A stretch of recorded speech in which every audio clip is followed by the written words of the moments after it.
시청자 여러분 안녕하십니까. 국현호입니다. 남북예창 시작하겠습니다. 안녕하세요. 전주리입니다.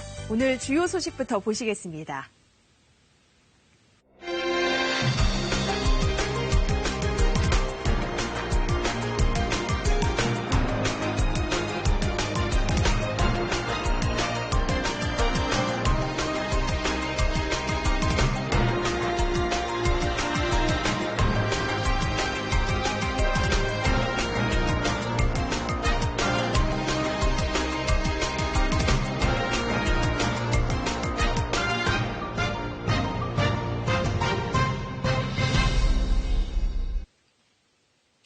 코로나19 발병 뒤 북한은 사실상 문을 걸어 잠근 채 방역과 예방에 만전을 기하고 있습니다. 그래서일까요? 북한 당국은 연일 환자가 한 명도 없다고 강조하고 있는데요.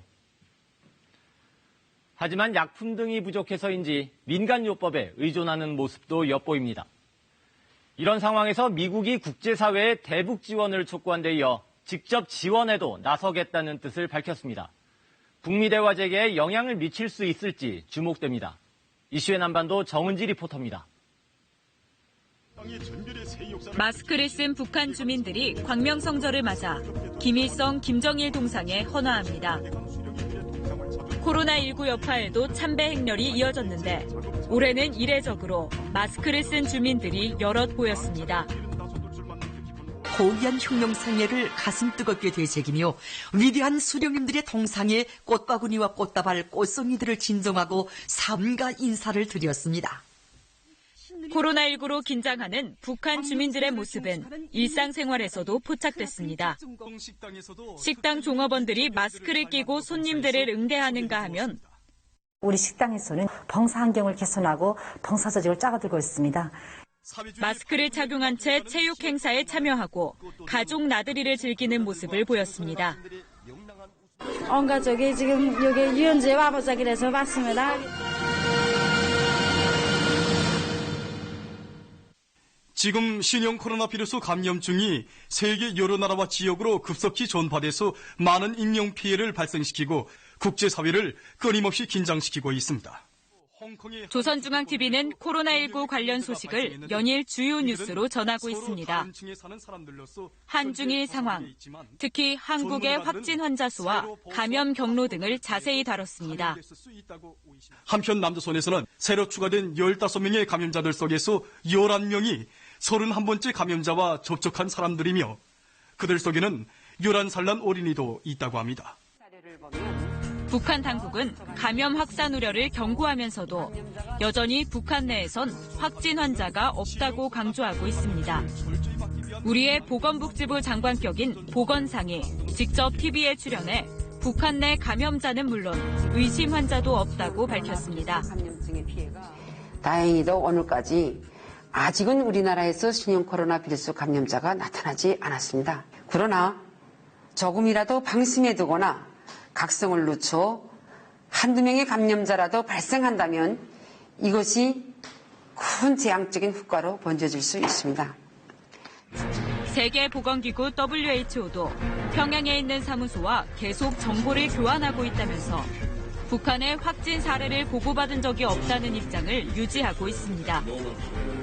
At the moment, there's no signals or no indication that we're dealing with any COVID-19 there. But the government are very anxious, as you can imagine, as all governments, to make preparations. 하지만 북한 내 방역 장비나 약품이 충분하지 않다는 정황은 곳곳에서 포착되고 있습니다. 노동신문은 강원도 인민병원의 방역 작업을 소개하며 소독과 환기를 위해 쑥을 태웠다고 전했습니다. 식초는 소독에 도움이 되지 않는다. 온몸에 알코올을 분무하는 것도 소용이 없다는 내용도 보도됐습니다. 검증되지 않은 민간요법이나 잘못된 의료상식 등이 방역에 동원되고 있는 상황을 짐작할 수 있는 대목입니다. 비누를 사용할 때 여러 사람들이 한 비누를 사용하면 오히려 비루스 전파를 초래할 수 있습니다. 그러므로 공공장소들의 비누를 놓지 말아야 합니다. 북한 선전매체 서광은 일명 우엉약이 항바이러스 작용이 뚜렷하다며 코로나19 예방을 위한 조치로 이 약을 더 생산하는 전투를 벌이고 있다고 전했습니다. 또 다른 선전 매체 조선의 오늘은 코로나19 예방 대책을 소개하는 글과 함께 인삼 성분의 주사 광고를 실었습니다. 5년 전에는 이 주사를 메르스 치료제라고 주장하기도 했는데 사스, 에볼라 바이러스까지 말 그대로 못 고치는 것이 없는 만병통치약이라고 선전했습니다. 에이즈, 말라리아, 감기 및 악성감기, 장출혈 등 모든 병치료와 예방이 다 사용됩니다. 이 주사약은 2015년 국내로 대량 밀반입됐다 수사당국에 적발되기도 했는데 마취제가 주성분인 것으로 드러났습니다. 김정은 위원장 집권 이후에 민생에도 상당히 신경을 썼지만은 스스로 선진적인 어떤 의약품을 만들 수 있는 그런 능력과 이제 시설들을 갖고 있지 못합니다. 특히 북한의 자력갱생에 의존한 경제 정책으로는 이제 북한에 필요한 의약품 재료를 스스로 조달하는 데 명백한 한계가 있기 때문에 북한은 이제 민간요법에 더더욱 크게 의존하지 않을 수 없는 상황입니다. 세계보건기구 WHO는 최근 북한의 요청으로 보안경과 마스크, 실험시약 등을 제공했다고 밝혔습니다. 국제적십자연맹도 자원봉사자 500명을 북한에 파견해 방역활동을 돕고 있다고 전했는데요.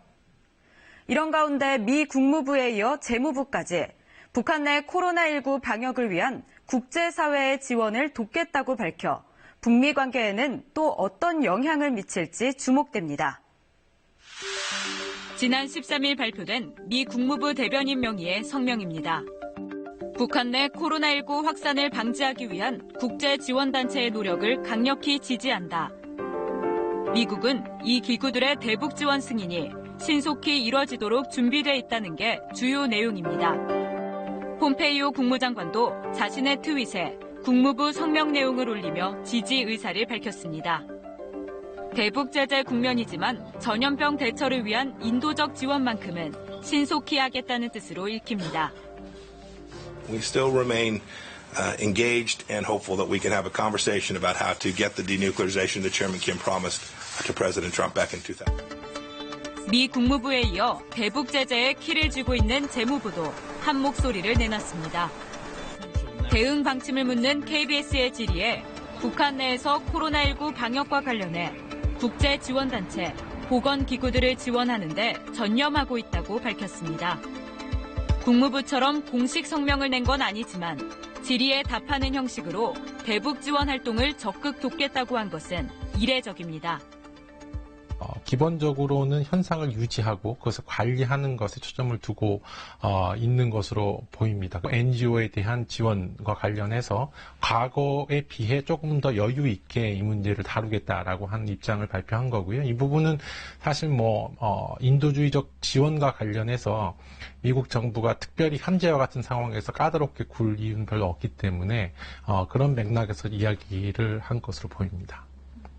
이런 가운데 북한의 대외 선전 매체 조선의 오늘은 한국 정부가 추진하고 있는 북한 개별 관광에 대해 문제를 해결할 능력을 가진 것은 우리 민족이라고 밝혀 눈길을 끌고 있습니다. 이는 외세 의존 정책에서 탈피하라고 요구해온 대남 비난 기조의 연장선이지만 북한 매체에서 대북 개별 관광이란 표현이 처음 등장한 것이어서 주목됩니다. 지금까지는 남한 쪽이 미국의 눈치를 보는 것에 대해 강조점을 두고 비판을 해왔다면 이번에 한국 정부가 공식적으로 개별관광 사업과 관련된 이니셔티브를 시작하는 것을 보고 기존의 강조점을 좀 옮겨온 것 같습니다. 큰 기조가 변했다고 이야기하기는 어렵고요. 그 대신에 한국 정부가 적극적으로 추진한다고 한다면 북한에 대한 남한 주민들의 개별 관광 사업은 막지는 않겠다 정도로 해석하는 것이 좋을 것 같습니다. 북한은 지난해 말 열린 노동당 전원회의를 통해 북한을 이끌어가는 30명 정도의 핵심 인물인 당 중앙위 정치국 위원과 후보위원을 발표했습니다. 하지만 승진이나 자리를 옮긴 인사를 소개했을 뿐 소환되거나 해임된 인사에 대해서는 밝히지 않았는데요. 최근 통일부가 발표한 북한 권력기구도를 보면 누가 북한 지도부에서 해임됐고 어떤 직책에 임명됐는지 구체적인 윤곽을 알 수 있습니다. 김정은 위원장 집권 이후 북한 지도부에서 세대 교체는 점진적으로 진행돼 왔습니다. 지난해 91세인 김영남이 최고인민회의 상임위원장직에서 89세인 최태복은 최고인민회의 의장직에서 각각 물러났습니다. 이번 전원회의를 계기로 한 인사 역시 세대 교체가 특징입니다. 가장 눈에 띄는 인사는 당 중앙위 부서 중 조직 지도부장 다음으로 중요한 선전선동부장. 만 71세의 박광후가 맡고 있던 선전선동부장에는 만 60세의 리일환 전 근로단체 부장이 임명된 것으로 전해졌습니다. 열병 부대들은 위대한 수령님의 탄생 105돌 경축 열병식 준비 검열을 받기 위하여 정렬하였습니다. 열병 부대 주의관 육군 상장 위성일.